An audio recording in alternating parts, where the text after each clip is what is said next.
అధికారంలో ఉంటే విధ్వంసం చేశాడు, అపోజిషన్లో ఉంటే బెదిరిస్తున్నాడు. బెదిరించి ఎవరిని రానియకుండా నేను వస్తే మళ్ళా ఎంక్వైరీ చేస్తా, నిన్ను పట్టుకొస్తా. ఏంటి పట్టుకొచ్చేది? ఎక్కడికి పట్టుకొస్తా?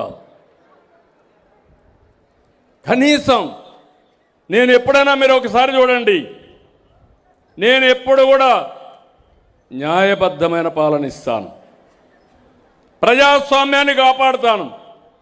అదే సమయంలో ప్రజల ఆస్తులకు భవిష్యత్తుకు ఇబ్బంది కలిగి వచ్చినప్పుడు నా ప్రాణాన్ని కూడా లెక్క చేయకుండా పోరాడాను. ఆ విషయం మీరు గుర్తుపెట్టుకోవాలి.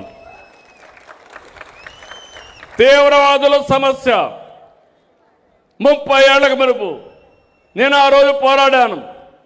ఎందుకు పోరాడాను? నాకేం వాళ్ళతో ఆస్తుల తగరాదా ఉందా? కాదు. మీ సిద్ధాంతం కరెక్ట్ కాదు, ఇది శాస్త్రంగా నిలబడదు, దీనివల్ల ప్రజలకు ఇబ్బంది వస్తుందని ఆ రోజు దాని మీద పోరాడితే వెంకటేశ్వర స్వామికి బట్టలు ఇవ్వడానికి, పట్టు వస్త్రాలు ఇవ్వడానికి పోతా ఉంటే 23 క్లేమోర్ మైన్స్ నా మీద బ్లాస్ట్ చేశారు. సాక్షాత్తు వెంకటేశ్వర స్వామి దిగొచ్చి నాకు ప్రాణభిక్ష పెట్టాడు తప్ప ఇంకోటి కాదని కూడా మీకు తెలియజేస్తున్నా.